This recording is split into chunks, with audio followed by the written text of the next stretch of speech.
नमस्कार दोस्तों, मैं आदित्य प्रताप सिंह प्रतिज्ञा एकेडमी यूट्यूब चैनल पर आपका हार्दिक स्वागत करता हूं। कैसे हैं आप लोग?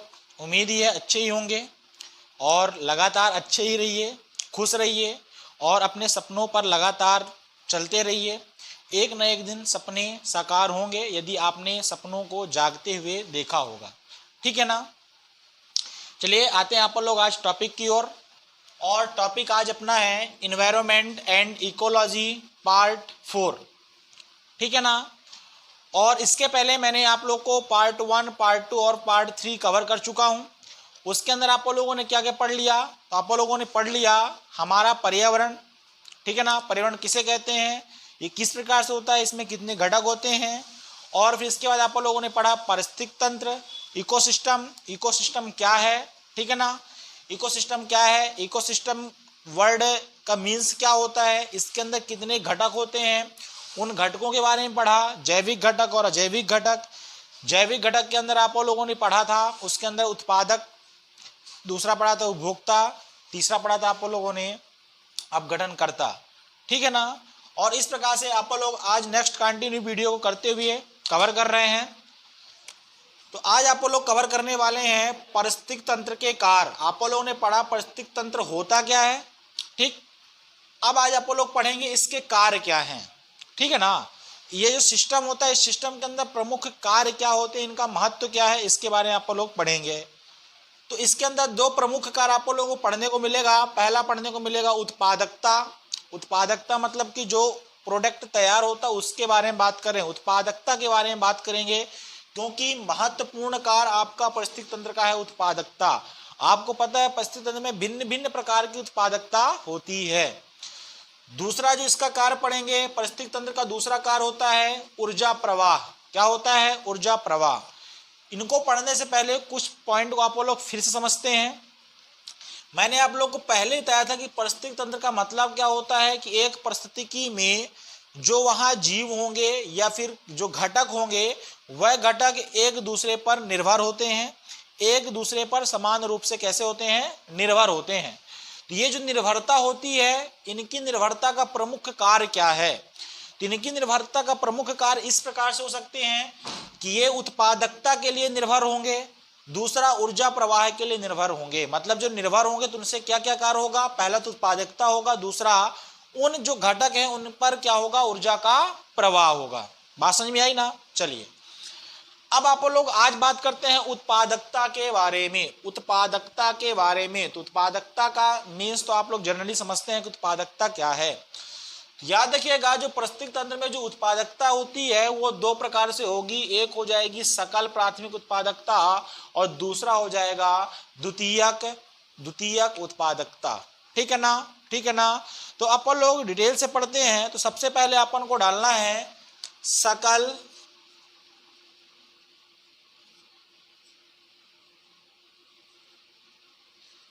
प्राथमिक उत्पादकता। सकल प्राथमिक उत्पादकता या जीपीपी, क्या बोलते हैं? जीपीपी। ठीक है ना?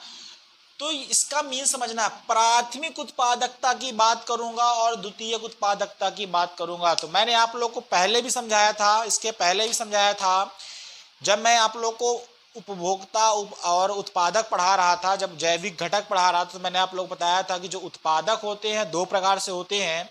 एक उत्पादक जो होता है वो होता है पादप, और दूसरा उत्पादक जिसको प्राथमिक उत्पादक कहते हैं पादप को, और द्वितीयक उत्पादक कहते हैं प्राथमिक उपभोक्ता को। ये पहले मैंने आप लोगों को बता चुका है। अब इसके बारे में थोड़ा समझते हैं। तो सबसे पहले बात करूंगा प्राथमिक उत्पादकता कहते किसे हैं, प्राथमिक उत्पादकता किसे कहते हैं।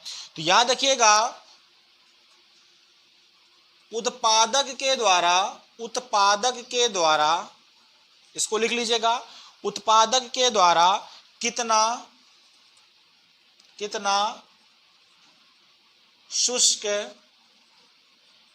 शुष्क भार, या लिख लीजिए इसको, कितना शुष्क भार या कितनी प्रकाशीय ऊर्जा बदली गई, कितनी प्रकाशीय ऊर्जा बदली गई। इसे क्या बोलते हैं आप लोग? प्राथमिक उत्पादकता बोलते हैं। मतलब आपको समझना ये है कि प्राथमिक उत्पादकता किसे कहते हैं। तो मैंने कई बार बताया है कि इसके पहले मैंने आप लोग को बताया था कि जो आपका उत्पादक होते हैं दो प्रकार से होते हैं। पहला होता है प्राथमिक उत्पादक, दूसरा होता है द्वितीयक उत्पादक। प्राथमिक उत्पादक जो आप लोगों को बोलते हैं पेड़ पौधों को बोलते हैं। क्या बोलते हैं? पेड़ पौधों को, है ना। और द्वितीयक जो उत्पादक है उसे किसे बोलते हैं? प्राथमिक उपभोक्ता, जो कि आपका होता है शाकाहारी। जैसे टिड्डा हो गया है, टिड्डा हो गया, बकरी हो गई, हिरण हो गया, ये कैसे हैं? शाकाहारी हैं, प्राथमिक उपभोक्ता है। इन्हें ही आप लोग क्या बोलते हैं? द्वितीयक उत्पादक। ठीक, अब समझिएगा इधर कि जो उत्पादक है, उत्पादक के द्वारा मतलब कि पेड़ पौधों के द्वारा कितना शुष्क भार मतलब कि आपका सूर्य का प्रकाश है, वायु है ना, कितना शुष्क भार या कितनी प्रकाशीय ऊर्जा मतलब कि सूर्य के प्रकाश की ऊर्जा को बदला गया।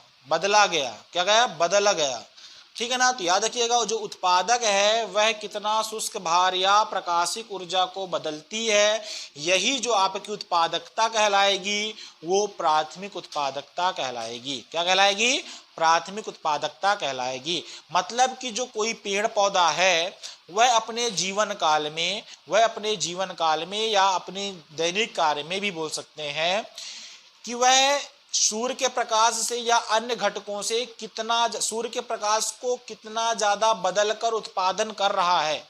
सूर्य के प्रकाश को कितना ज्यादा बदलकर क्या कर रहा है? उत्पाद कर रहा है। सीधी सीधी बात आपको है पता होगा कि जो पादप होते हैं वो प्रकाश संश्लेषण के द्वारा सूर्य के प्रकाश को रासायनिक ऊर्जा में परिवर्तित करते हैं, है ना। तो सूर्य के प्रकाश को कितना ज्यादा रासायनिक ऊर्जा में परिवर्तित करता है ये कहलाता है प्राथमिक उत्पादकता, है ना। इतना समझ में आया। अब यहां से आपका एक वर्ड और आता है, क्या आता है? शुद्ध प्राथमिक उत्पादकता। क्या आता है? शुद्ध प्राथमिक उत्पादकता। शुद्ध प्राथमिक उत्पादकता। तो याद रखिएगा सीधी सीधी बात आपको पता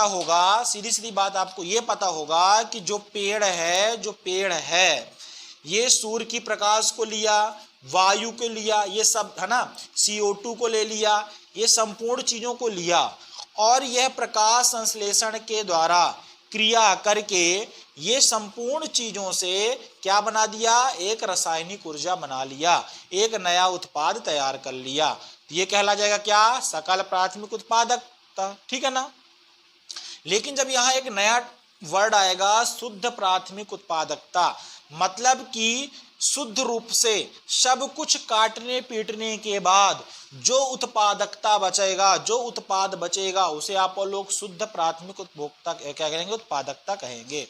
तो शुद्ध प्राथमिक उत्पादकता को किस प्रकार से निकालते हैं? तो समान भाषा में आप लोग समझ सकते हो।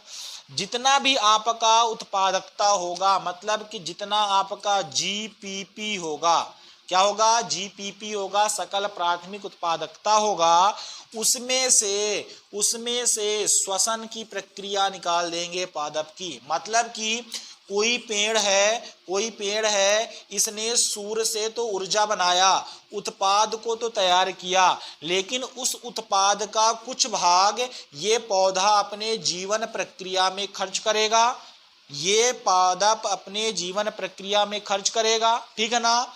तो ये जो ऊर्जा निकाल दी जाएगी, जो अपने जीवन प्रक्रिया में ऊर्जा खर्च की गई है, उस ऊर्जा को अपन जब निकाल देंगे तो अपन का क्या बचेगा? शुद्ध प्राथमिक उत्पादकता बचेगा। ठीक है ना। तो मेरे हिसाब से आप लोग को समझ में आ गया होगा सकल प्राथमिक उत्पादकता क्या कहलाता है। तो किसी उत्पाद के द्वारा, उत्पाद मतलब होता है पेड़ पौधे, किसी उत्पाद के द्वारा जितना भी शुष्क भार होगा या प्रकाश प्रकाशीय ऊर्जा होगा उसको कितना ज्यादा मात्रा में बदल पा रहा है, कितना ज्यादा मात्रा में बदल पा रहा है, यह किसको प्रदर्शित करेगा, सकल प्राथमिक उत्पादकता को प्रदर्शित करेगा।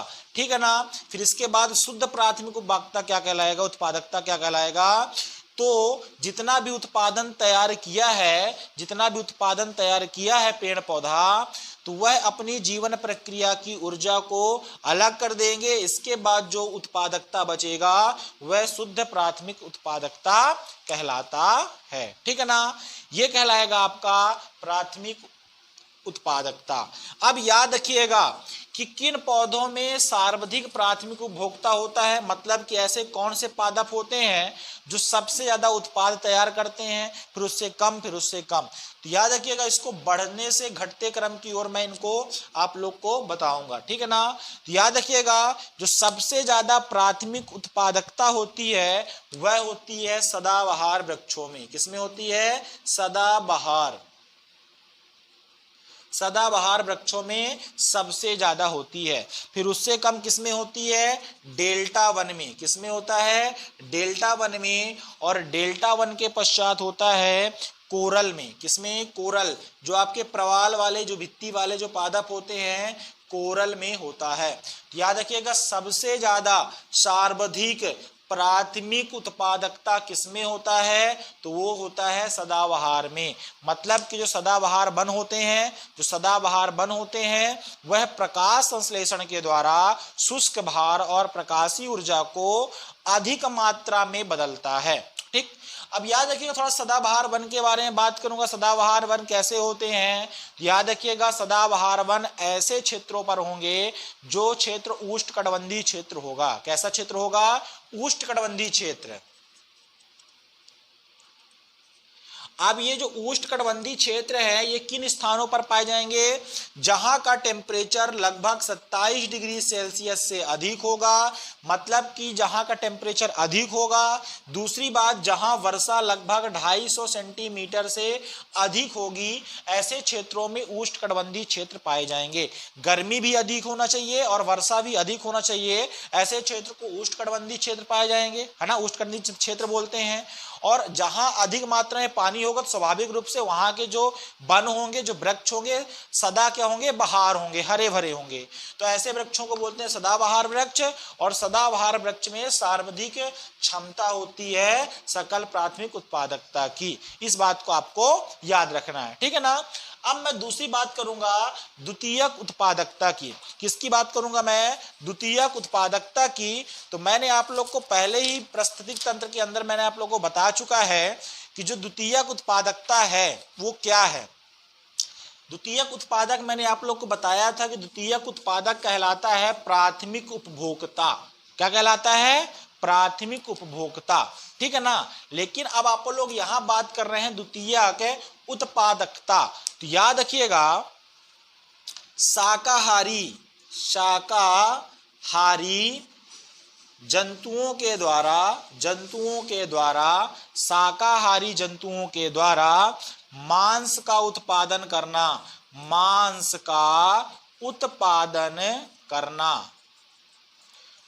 का उत्पादन करना क्या कहलाता है, द्वितीयक उत्पादकता कहलाता है। ठीक। तो आप लोगों ने समझा था प्राथमिक उत्पादकता। तो प्राथमिक उत्पादकता किसके द्वारा होता था, उत्पाद के द्वारा होता था। उत्पाद मतलब कि पेड़ पौधों के द्वारा। जो पेड़ पौधे होते थे वो सूर्य के प्रकाश और शुष्क भार को परिवर्तित करते थे। अब मैं बात करूंगा दूसरे नंबर में द्वितीयक उत्पादकता। तो ये शाकाहारी जंतु मतलब होता है प्राथमिक, क्या होता है, प्राथमिक उपभोक्ता। और इसके पहले मैंने आप लोगों को बता चुका है कि जो प्राथमिक उपभोक्ता है इन्हीं को ही द्वितीयक उत्पादक बोलते हैं। तो जो शाकाहारी होते हैं ये उत्पादक को ग्रहण करते हैं, मतलब कि पत्ती, घास फूस ये सब खाकर किसका निर्माण करते हैं? मांस का निर्माण करते हैं। किसका निर्माण करते हैं? मांस का निर्माण करते हैं, जिसको आप लोग बोल देते हैं द्वितीयक उत्पादकता। तो मेरे हिसाब से आप लोगों को उत्पादकता समझ में आई होगी। थोड़ा सा देखिएगा, कुछ टॉपिक ऐसे होते हैं जो बोरियत टाइप में होते हैं, लेकिन आपकी मजबूरी, आपको पढ़ना पड़ेगा, कॉन्सेप्ट को समझना पड़ेगा। मैं इजी से इजी भाषा में इसको कन्वर्ट करने की पूरी कोशिश कर रहा हूं। यदि आपको थोड़ा सा स्पीड लग रहा है या फिर आपको समझ में एक बार में नहीं आ रहा है, इस चीज को आप दोबारा देखिए, क्योंकि कॉन्सेप्ट बहुत ही जरूरी है। ठीक है, चलिएगा अब मैं बात करूंगा किसकी? ऊर्जा प्रवाह की। किसकी बात करूंगा मैं? ऊर्जा प्रवाह की। क्यों? क्योंकि पारिस्थितिक तंत्र का जो प्रमुख कार्यों में दूसरा जो प्रमुख कार्य है यह है आपका क्या? ऊर्जा का प्रवाह। क्या है? ऊर्जा का प्रवाह। ठीक है ना। ऊर्जा का प्रवाह का तात्पर्य यह होता है ऊर्जा का बहना। क्या होता है? ऊर्जा का बहना। ठीक है ना। अब इसमें समझना, ये पूरा क्या है? पारिस्थितिक तंत्र है। इसमें भिन्न भिन्न प्रकार के घटक होते हैं, जैसे उत्पाद भी होता है, प्राथमिक उपभोक्ता भी होता है, द्वितीय उपभोक्ता और तृतीय उपभोक्ता भी होता है, और अपघटनकर्ता भी होते हैं। भिन्न भिन्न प्रकार से क्या होते हैं? भिन्न भिन्न प्रकार से क्या होते हैं? आपके इसमें घटक होते हैं। तो इन घटकों में जो ऊर्जा का प्रवाह भी होता है, ऊर्जा का क्या होता है? प्रवाह भी होता है। तो इसके बारे में भी आप लोगों को पढ़ना पड़ेगा। ठीक, तो याद रखना इसमें कि जो ऊर्जा का प्रवाह है, इसके लिए वैज्ञानिकों ने पारिस्थितिक तंत्र में ऊर्जा के प्रवाह के लिए ऊष्मागतिकी के नियम दिए हैं। किसका नियम दिया है? ऊष्मागतिकी का जो नियम है, इसके आधार पर इसका ऊर्जा का प्रवाह होता है। तो ऊष्मागतिकी के दो नियम हैं। जो पहला नियम क्या बोलता है, याद रखना है, ऊष्मागतिकी का जो पहला नियम क्या बोलता है कि ऊर्जा का निर्माण और नाश नहीं होता है, केवल ऊर्जा का रूपांतरण होता है। मतलब कि याद रखिएगा, जो ऊर्जा होती है, ऊर्जा को ना ही निर्माण किया जा सकता है, मतलब कि ना ही बनाया जा सकता है, और ऊर्जा को ना ही नष्ट किया जा सकता है। ठीक है ना। ऊर्जा को ना ही निर्माण किया जा सकता है और ऊर्जा को ना ही नष्ट किया जा सकता है। ऊर्जा को केवल एक रूप से दूसरे रूप में परिवर्तन कर सकते हैं। ये था आपका कौन सा? ऊष्मागतिकी का प्रथम नियम।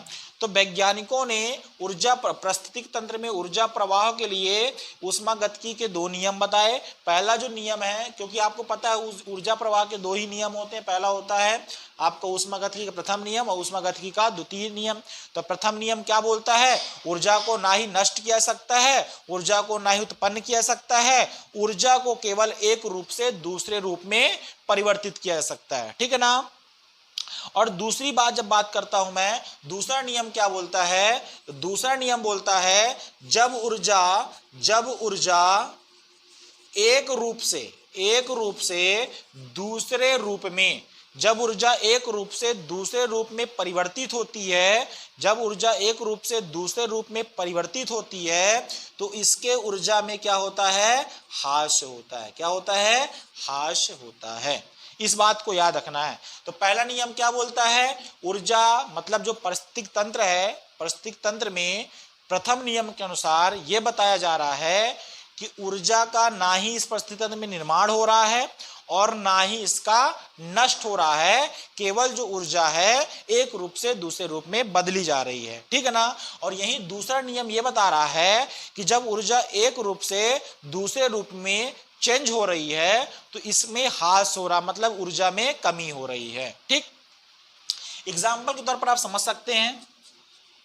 जैसे मैं बात करूंगा पारिस्थितिक तंत्र की बात करूंगा, तो आपको क्या क्या मिल जाएगा? जैसे कि उत्पादकता की बात करेंगे, उत्पादक की बात करेंगे, मतलब पेड़ पौधे की बात करेंगे। फिर इसके बाद आपको प्राथमिक मिलेगा, प्राथमिक उपभोक्ता मिलेगा, है ना। क्या मिलेगा? प्राथमिक उपभोक्ता। दूसरा मिलेगा द्वितीयक उपभोक्ता, तीसरा मिलेगा तृतीयक उपभोक्ता, और फिर मिलेगा आपको अपघटनकर्ता। ठीक है ना। तो अब आप देखेंगे, यहां आपको मेढक मिल सकता है, सॉरी टिड्डा मिल सकता है, यहां आपको मेढक मिल जाएगा, यहां आपको सर्प मिल जाएगा, यहां आपको कवक और अन्य सूक्ष्म जीव मिल जाएंगे। ठीक, अब आप क्या देखेंगे? कि ये पूरा क्या है, पारिस्थितिक तंत्र है। क्या है, पूरा पारिस्थितिक तंत्र है। इसमें ऊर्जा का प्रवाह होता है, मतलब ऊर्जा इसमें चलती है। ऊर्जा इसमें क्या होती है, चलती है।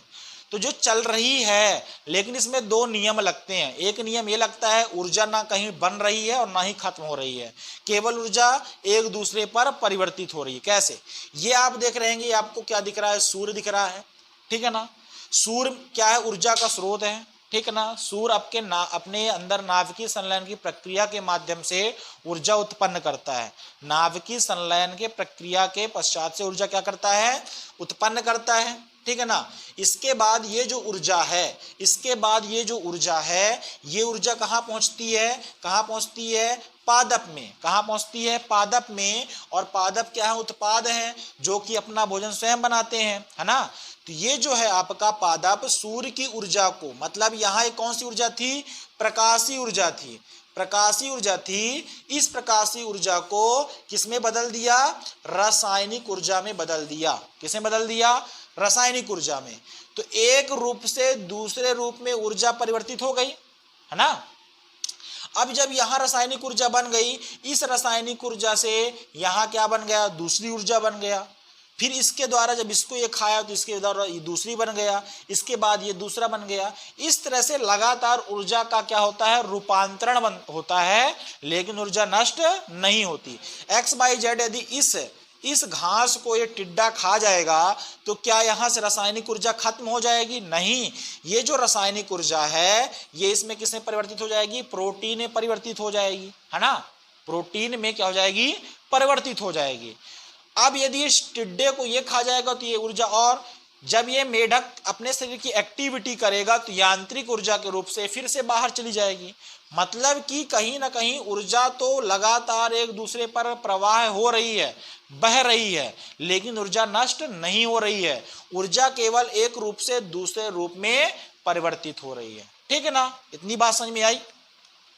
लेकिन यहां से दूसरा नियम क्या बोल रहा था, आप लोगों को पता है कि जब ऊर्जा एक रूप से दूसरे रूप में परिवर्तित होगी तो लगातार ऊर्जा में क्या हो जाएगी, कमी हो जाएगी। लगातार क्या हो जाएगी, ऊर्जा में कमी हो जाएगी। मतलब कि यदि यहाँ ऊर्जा 100 थी तो यहाँ ऊर्जा 10 बचेगी, यहाँ ऊर्जा 1 बचेगी, यहाँ ऊर्जा 0.1 बचेगी। इस प्रकार से लगातार ऊर्जा में कमी हो रही है। बात समझ में आई ना। और इसी आधार पर जब मैं बात करूंगा तो एक वैज्ञानिक थे जिसका क्या था, जिसका नाम आपका था लिंडनमैन साहब। इनका नाम था लिंडनमान साहब, ठीक है ना। तो इसको थोड़ा सा आपको नाम याद रखना है।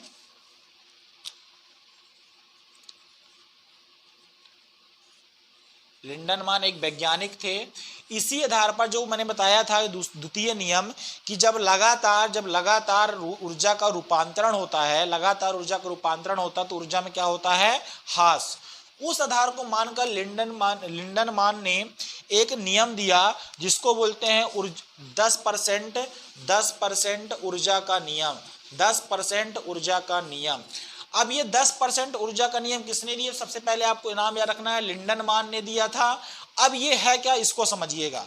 तो जैसे मैंने बात किया था अभी, जैसे सूर्य की बात किया, फिर यहाँ उत्पादक की बात किया, फिर यहाँ आपका किसकी बात किया मैंने, टिड्डे की बात किया, ठीक है ना।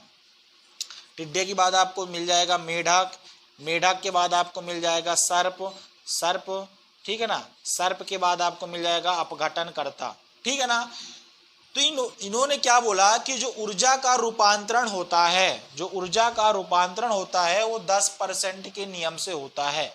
अब ये 10% का नियम क्या था, ये जो 10% का नियम ये था कि यहां से यहां तक जो ऊर्जा जाएगी केवल इस ऊर्जा का 10% भाग ही यहां पहुंचेगा, ठीक। फिर यहाँ की जो ऊर्जा यहाँ जाएगी इसका केवल 10% भाग ही यहाँ पहुँचेगा, फिर इसका भाग ही 10% यहाँ पहुँचेगा। मतलब आप देखेंगे लगातार ऊर्जा में कमी होती जाएगी। किस प्रकार से, समझिएगा।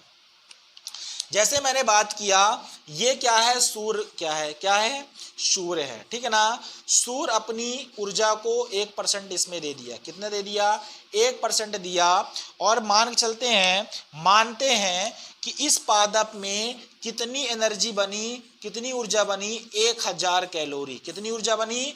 1000 कैलोरी। ठीक है ना। तो स्वाभाविक रूप से जब आप देखेंगे कि जो पादप है जब सूर्य से 1000 कैलोरी बनाएगा, सूर्य की ऊर्जा से अपने अंदर 1000 कैलोरी ऊर्जा बनाएगा, तो स्वाभाविक रूप से जो पादप होंगे वह अपने शारीरिक प्रक्रिया में, अपने दैनिक प्रक्रिया में भी ऊर्जा को नष्ट करेंगे, है ना। तो याद रखना है कि इसका 90% यूज कर लेगा कौन? कौन कर लेगा? ये पादप। 90% भाग कौन कर लेगा? पादप। तो बचेगा केवल 10% ऊर्जा, है ना। क्या बचेगा? 10% ऊर्जा। और ये जो टिड्डा है, ये जब टिड्डा इस पादप को खाएगा, जब ये टिड्डा इस पादप को खाएगा, तो इस टिड्डे में जो ऊर्जा पहुंचेगी वह केवल इसका 10% भाग ही पहुंचेगी। 1000 का केवल 10% ही पहुंचेगा, मतलब कि टिड्डे के पास 100 कैलोरी ऊर्जा पहुंचेगी। ठीक है ना। अब जब टिड्डे को मेढक खाएगा तो स्वाभाविक रूप से ये अपने आप में 100% है, तो इसका 90% यूज कौन कर लेगा? टिड्डा अपने शारीरिक क्रिया में कर लेगा। बचेगा 10%, तो 10% किसके पास जाएगा? मेढक के पास। तो मेढक के पास जब पहुंचेगा तो बचेगा कितना? 10% ही ऊर्जा बचेगी। इसका 10 कैलोरी ऊर्जा ही पहुंचेगी। कितनी? 10 कैलोरी। और जब सर्प इसको खाएगा, है ना, तो ये भी जब 10 कैलोरी ऊर्जा है तो ये अपने आप का 90% यूज कर लेगा और नेक्स्ट आगे 10% ही कन्वर्ट करेगा, है ना। तो इसके पास पहुंचेगी आपकी कितनी ऊर्जा? 1 बचेगी। और इसके बाद जो अपघटन होगा 0.1 कैलोरी बचेगा। लगातार आप देख रहे हैं लिंडनमान साहब ने बताया कि ऊर्जा का 10% का जो नियम है प्रवाह का, इस प्रकार से बताया कि जो आपका जो पहला घटक है दूसरे घटक को केवल 10% ही ऊर्जा को कन्वर्ट करता है। तो आप लोग देख रहे हैं लगातार उस ऊर्जा में क्या हो रहा है? कमी हो रही है, लगातार ऊर्जा में ह्रास हो रही है। ठीक है ना। तो इसको भी आप लोगों को याद रखना है। ठीक, चलिए अब मैं नेक्स्ट बात कर दूं थोड़ा सा यहाँ पोषक स्तर की। किसकी बात कर दूं मैं? थोड़ा सा पोषक स्तर की। तो हेडिंग डाल लीजिएगा पोषक स्तर। ये आप लोगों ने कवर कर लिया। पारिस्थितिक तंत्र के कार्य, इसके प्रमुख 2 कार्य होते हैं। पहला होता है उत्पादकता और दूसरा होता है आपका ऊर्जा प्रवाह। क्या होता है? ऊर्जा प्रवाह। ठीक। तो जो आपका जो पहला जो कार्य था क्या था? उत्पादकता। तो मैंने बताया उत्पादकता 2 प्रकार से होगी पौधों में। पहला होगा प्राथमिक उत्पादकता। तो जो प्राथमिक उत्पादकता होते हैं वह जो है उत्पाद होते हैं, जो उत्पाद होते हैं मतलब पेड़ पौधे होते हैं, वो शुष्क भार और प्रकाशीय ऊर्जा को कितना ज्यादा बदल रहा है ये इसको प्रदर्शित करता है। ठीक। इसके बाद जो आपके द्वितीयक उत्पादक हैं, तो द्वितीयक उत्पादकता क्या बताते हैं कि जो शाकाहारी जीव होते हैं, जो कि पादप को खाते हैं, तो वह पादप को खाकर कितना ज्यादा मांस का उत्पादन करते हैं यह कौन प्रदर्शित करता है? द्वितीयक उत्पादकता आपका प्रदर्शित करते हैं। इसके बाद आप लोगों ने पढ़ा ऊर्जा का प्रवाह। तो ऊर्जा के प्रवाह जो हो रहा है, तो आपको पता ऊर्जा का प्रवाह 2 रूप से होता है। पहला जो आपका जो ऊष्मा स्थितिकी गतिकी के नियम से मैं देखूंगा, ऊष्मीय गतिकी के नियम से 2 नियम हैं। पहला, ऊर्जा को ना ही नष्ट किया सकता है, ऊर्जा को ना ही निर्माण किया सकता है, ऊर्जा को केवल एक रूप से दूसरे रूप में परिवर्तित किया जा सकता है। जो आप लोगों को देखने को मिला, जैसे सूर्य जो है, सूर्य की ऊर्जा को मतलब प्रकाशीय ऊर्जा को जो पादप होते हैं रासायनिक ऊर्जा में परिवर्तित कर देते हैं, है ना, नष्ट तो नहीं करते हैं। दूसरा नियम क्या होता है कि जब ऊर्जा परिवर्तित होती है तो उसमें लगातार ऊर्जा में क्या होता है? ह्रास होता है। क्या होता है? ह्रास। लगातार क्या होती है? कमी होती है। तो ये आप लोगों ने इस टॉपिक को कवर कर लिया। अब आप लोग कवर करने वाले हैं पोषक स्तर। क्या पढ़ने वाले हैं?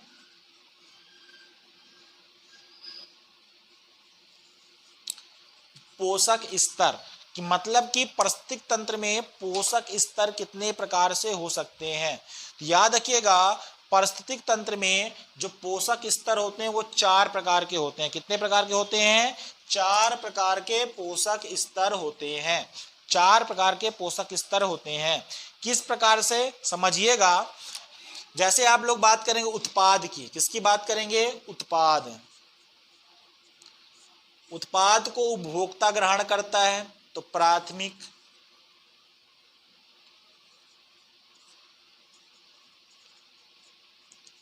दूसरा हो जाएगा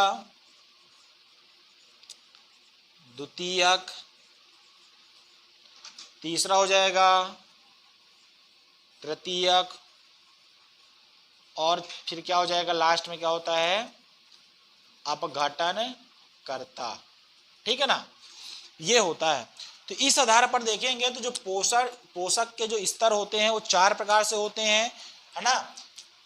किस प्रकार से? 4 प्रकार से। तो पहली बात तो मैं करूंगा उत्पादक की बात करूंगा। तो उत्पादक के अंतर्गत तो आप लोग को समान तौर पर पता है कौन आता है, जैसे पेड़ पौधे शैवाल वगैरह क्या होते हैं? उत्पादक के अंतर्गत आते हैं। तो याद रखना है उत्पादक को आप लोग क्या मानते हैं? क्या मानते हैं? प्रथम स्तर पोषक। क्या मानते हैं? प्रथम स्तर पोषक। ठीक है ना। और प्राथमिक उपभोक्ता क्या बोलते हैं? द्वितीयक स्तर पोषक। मतलब द्वितीयक पोषक स्तर।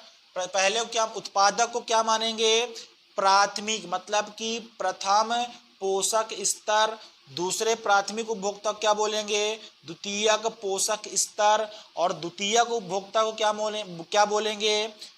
तृतीयक पोषक स्तर। और तृतीयक को क्या बोलेंगे? चतुर्थ पोषक स्तर। ठीक है ना। ये 4 प्रकार से आपके क्या होंगे? क्या होंगे? आपके पोषक स्तर होंगे। अब लेकिन इसमें समझना पड़ेगा कि प्राथमिक पोषक स्तर में सदैव कौन होता है? तो प्राथमिक पोषक स्तर में सदैव उत्पाद होते हैं। उत्पाद मतलब कि जो अपना भोजन स्वयं बनाएंगे। ठीक। दूसरी बात, द्वितीयक पोषक स्तर में कौन होते हैं? द्वितीयक पोषक स्तर में सदैव शाकाहारी होता है। क्या होता है? शाकाहारी होता है। ठीक है ना। इसी प्रकार शाकाहारी मतलब कि जो केवल पेड़ पौधे पत्ती वगैरह ये सब खाते हैं, केवल शाकाहारी होगा। द्वितीयक पोषक स्तर में सदैव कौन होगा? द्वितीयक पोषक स्तर में सदैव होता है मांसाहारी। कौन होता है? मांसाहारी। मांसाहारी मतलब कि जो सदैव शाकाहारी का ग्रहण करे, जो सदैव शाकाहारी का ग्रहण करे उसे बोलते हैं मांसाहारी। क्लियर। और जो तृतीयक पोषक स्तर होता है, मतलब चतुर्थ जो पोषक स्तर होता है, इसमें सदैव सर्वाहारी जीव होंगे। कैसे होंगे? सर्वाहारी जीव होंगे। ठीक है ना। अब यहीं से याद रखिएगा अंतिम पोषक स्तर किसे बोलते हैं? तो अंतिम पोषक स्तर सदैव अपघटनकर्ता को बोलते हैं, जो कि अंतिम रूप से कार्य करते हैं। ठीक है ना। तो मेरे हिसाब से आप लोगों को पोषक स्तर के बारे में समझ में आ गया होगा। तो ये कहलाता है आपका पोषक स्तर। ठीक। चलिएगा अब आप लोग नेक्स्ट देखते हैं खाद्य श्रृंखला। क्या देखते हैं नेक्स्ट? खाद्य श्रृंखला।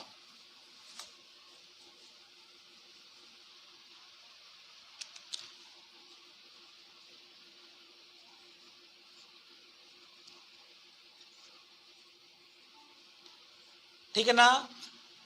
खाद्य श्रृंखला या फूड चेन। ठीक। तो सबसे पहले आप लोग को तो क्वेश्चन में यह समझना है कि फूड चेन क्या है। तो फूड चेन केवल एक काल्पनिक सिद्धांत है। क्या है? काल्पनिक सिद्धांत है। सबसे पहले केवल आपको इतना समझना है कि फूड चेन क्या है। तो फूड चेन क्या है? काल्पनिक सिद्धांत है। ठीक। इतना केवल पहले आपको समझना है। ठीक है ना। अब यहां खाद्य मतलब आपको पता है भोजन। दूसरा मिलेगा श्रृंखला। श्रृंखला मतलब होता है चैन। क्या होता है? चैन या सीरीज बोल सकते हैं। ठीक है ना। तो बात करेंगे खाद्य श्रृंखला क्या है। तो जो खाने की प्रक्रिया की एक श्रृंखला, खाने की प्रक्रिया की एक श्रृंखला खाद्य श्रृंखला कहलाता है। ठीक है ना। समझिएगा जैसे बात करूंगा उत्पाद की, जैसे घास की बात करते हैं। घास को कौन खा सकता है? टिड्डा। टिड्डा को कौन खा सकता है? मेढक। मेढक को कौन खा सकता है? सर्प। सर्प को कौन खा सकता है? अपघटनकर्ता। ठीक है ना। तो आप देखेंगे घास को खा सकता है टिड्डा, टिड्डा को खा सकता है मेढक, मेढक को खा सकता है सर्प, सर्प को खा सकता है अपघटनकर्ता लोग। ठीक है ना। तो आप देख रहे हैं लगातार एक श्रृंखला बन रही है, लगातार एक श्रृंखला बन रही है कि नहीं बन रही? इसी को आप लोग बोलते हैं खाद्य श्रृंखला। क्या बोलते हैं? खाद्य श्रृंखला। ठीक है ना। तो खाद्य श्रृंखला किसे बोलेंगे? जो पारिस्थितिक तंत्र के अंदर, जो पारिस्थितिक तंत्र के अंतर्गत विभिन्न घटकों के द्वारा खाद्य के लिए एक दूसरे पर निर्भर होते हैं, उसकी एक श्रृंखला होगी जिसे आप लोग क्या बोलेंगे? खाद्य श्रृंखला। लेकिन आप लोग थोड़ा सा यहाँ खाद्य श्रृंखला की एक डिफिनेशन लिख लेते हैं, लिख लीजिएगा, लिख लीजिए। खाद्य श्रृंखला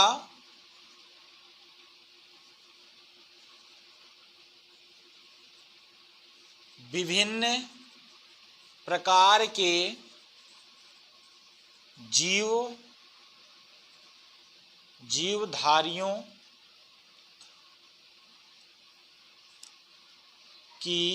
जीवधारियों की एक श्रृंखला है। क्या है? श्रृंखला है। तो खाद्य जाल क्या है? विभिन्न प्रकार के जीवधारियों की एक श्रृंखला है जिसके द्वारा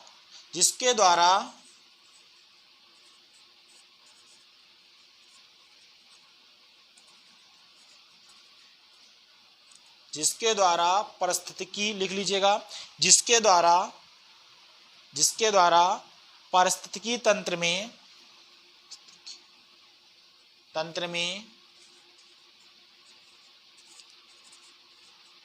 खाद्य ऊर्जा का प्रवाह होता है। ठीक है ना। समझना है, विभिन्न प्रकार के जीवधारियों का एक श्रृंखला है जिसके द्वारा पारिस्थितिक तंत्र में खाद्य ऊर्जा का प्रवाह होता है। जैसे आपने देखा घास को खाने वाला टिड्डा आपको मिल जाएगा। क्या मिल जाएगा? टिड्डा को खाने वाला मेढक मिल जाएगा, मेढक को खाने वाला सर्प मिल जाएगा। तो ये विभिन्न जीवधारी हैं, है ना। विभिन्न क्या है? जीवधारी हैं जो खाद्य ऊर्जा का एक दूसरे पर क्या है? प्रभाव करते हैं। इसे आप लोग क्या बोल देते हैं? क्या बोलते हैं? खाद्य श्रृंखला। ठीक है ना। अब यहां से एक वैज्ञानिक हैं जिनका नाम है R.H. मैक। क्या है? R.H. मैक।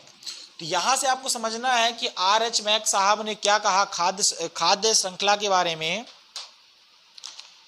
लिख लीजिएगा, खाद्य श्रृंखला की कड़ी मतलब कि इसका जो स्टेप है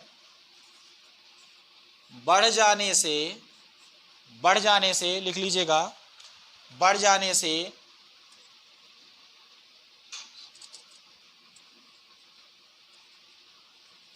खाद्य श्रृंखला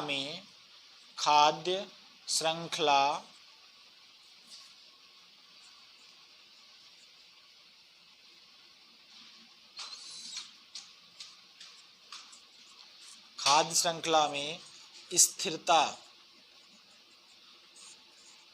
बढ़ती है। इसका मीन समझिए कि जो R.H. मैक साहब है, इन्होंने क्या बोला कि जो खाद्य श्रृंखला है अपनी, यदि इसकी कड़ी बढ़ जाए, इसका स्टेप बढ़ जाएगा, तो जो खाद्य श्रृंखला की स्थिरता है वह भी क्या हो जाएगी? बढ़ जाती है। क्या हो जाती है? बढ़ जाती है। ठीक है ना। चलिएगा, तो ये आप लोग को समझ में आया खाद्य श्रृंखला क्या है। चलिए, अब दूसरा एक वर्ड यहां आता है खाद्य जाल। क्या आता है? खाद्य जाल, फूड वेब।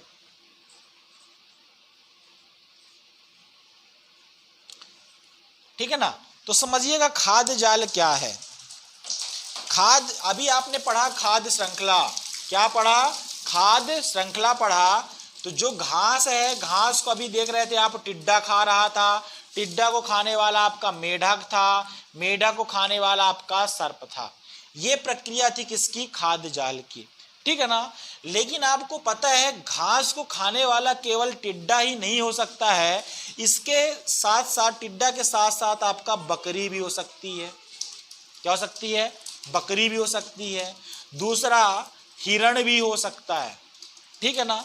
इसी प्रकार से मैं बात करूंगा कि टिड्डे को खाने वाला केवल मेढक नहीं हो सकता है, टिड्डे को खाने वाला चिड़िया भी हो सकती है। ठीक है ना। क्या हो सकती है? चिड़िया भी हो सकती है। हिरण को खाने के लिए क्या हो सकता है? लोमड़ी भी हो सकती है। लोमड़ी को खाने वाला सर्प भी हो सकता है। मतलब कि जो जानवर होते हैं, जो भी जंतु होते हैं, केवल एक ही जीव को नहीं खा सकता है। एक जीव को भिन्न भिन्न प्रकार के जीवों का एक खाने का एक जो खाद्य जाल का एक श्रृंखला, एक जाल बनता है, इसको आप लोग क्या बोल देते हैं? खाद्य जाल बोल देते हैं। क्या बोल देते हैं? खाद्य जाल बोल देते हैं। ठीक है ना।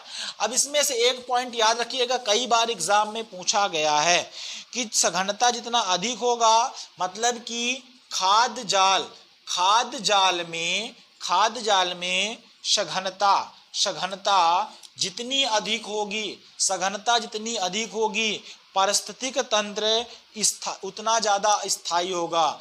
जो आपका पारिस्थितिक तंत्र होगा उतना ज्यादा क्या होता है? स्थायी होता है। इसका मीन्स समझ रहे हैं आप लोग? इसका मीन्स ये है, जैसे मान के लिए जो खाद्य जाल है, अपना खाद्य जाल जैसे कि घास है, घास को अभी खाने वाले आप लोग देखे थे, कई सारे लोग थे। हिरण था, टिड्डा था, बकरी था, चिड़िया थी, ये सब क्या है? घास खाने वाले हैं। ठीक है ना। यदि इसी प्रकार से बकरी को खाने वाला लोमड़ी, शेर, सर्प, ये सब हो सकते हैं, है ना। मनुष्य भी हो सकता है। तो आप देख रहे हैं कि सघनता ज्यादा है, मतलब कि एक जीव को खाने वाले 4 लोग हैं। ठीक। तो जितना ज्यादा सघनता होगी, जितना ज्यादा उस पर डिपेंडेंट लोग होंगे, उतना ज्यादा खाद्य जाल या पारिस्थितिक तंत्र अपना स्थायित्व होगा, मतलब ज्यादा समय तक चलेगा, उसमें कोई डिसबैलेंस नहीं होगी। यदि मान के चलिए कि हिरण को खाने वाला कोई एक ही हो, व्यक्ति हो, जैसे कि शेर, ठीक है ना, जैसे कि शेर, हिरण को खाने वाला जैसे केवल एक ही व्यक्ति हो जाए, शेर। ठीक। आप ये मानिए कि XYZ यदि शेर विलुप्त हो जाए, विलुप्ति कगार पर आ ही चुका है, यदि शेर विलुप्त हो जाएगा तो फिर हिरण को खाने वाला कौन होगा? कोई दूसरा व्यक्ति तो नहीं होगा। तो लगातार आप देखेंगे जब हिरण को कोई भक्षण करने वाला नहीं होगा, तो लगातार हिरण की मात्रा क्या होती जाएगी? बढ़ती जाएगी ना। तो जब हिरण की लगातार मात्रा बढ़ती जाएगी तो पूरे पारिस्थितिक तंत्र में केवल हिरण की मात्रा ही बढ़ती जाएगी, तो जो अपना पारिस्थितिक तंत्र है वो डिसबैलेंस हो जाएगा। इसी प्रकार से बात करूंगा, घास खाने वाले अभी 4 व्यक्ति हैं, यदि इनमें से कोई एक ही व्यक्ति होता, केवल टिड्डा ही बस होता जो घास को खा सकता था, यदि कभी टिड्डा की विलुप्ति हो जाती तो फिर पूरे पारिस्थितिक तंत्र में घास की मात्रा अधिक हो जाती, घास का भक्षण करने वाला कोई नहीं होता। तो इसका तात्पर्य यह है कि खाद्य जाल जितना ज्यादा सघन होगा, उतना ज्यादा आपकी पारिस्थितिक तंत्र क्या हो जाएगी? स्थायित्व होगी। ठीक। ये हो गया आपका खाद्य जाल। और खाद्य जाल पर भी आप लोग के अब मैंने आप लोग को बताया कि सघनता के कारण से आपकी पारिस्थितिक तंत्र पर बहुत ही ज्यादा स्थायित्व हो जाता है। पारिस्थितिक तंत्र अपने बैलेंस प्रक्रिया के दौरान काफी समय तक बनी रह सकती है। ठीक है ना। तो ये चीजें आज के जो टॉपिक मैंने कुछ इंपॉर्टेंट बताया, तो मुझे उम्मीद है कि आप लोगों के टॉपिक अच्छे से समझ में आए होंगे। यदि आप लोगों को समझ में एक बार में नहीं आ रहा है तो वीडियो को आप लोग पीछे करके पुनः देखिए, उसको कवर करिए। ठीक है ना। इसके बावजूद भी यदि आपको किसी प्रकार से कोई डाउट हो रहा है तो आप कमेंट बॉक्स पर कमेंट करिएगा। ठीक है ना।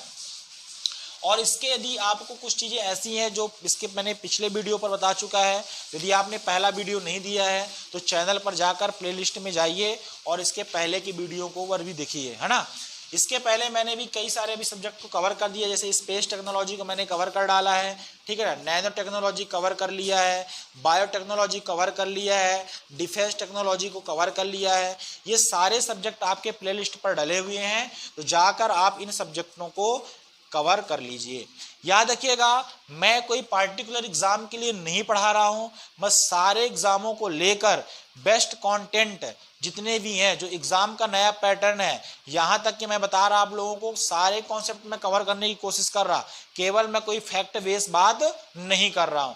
जैसे सारे सब्जेक्ट कवर हो रहे हैं तो मैं आपको ओटी मतलब मैं आप लोगों को इन सब्जेक्टों का प्रैक्टिस भी आप लोगों से करवाऊंगा। ठीक है ना। यदि आपको आज का वीडियो अच्छा लगा हो तो लाइक करिएगा, सब्सक्राइब करिएगा और ज़्यादा से ज़्यादा शेयर करिएगा। धन्यवाद।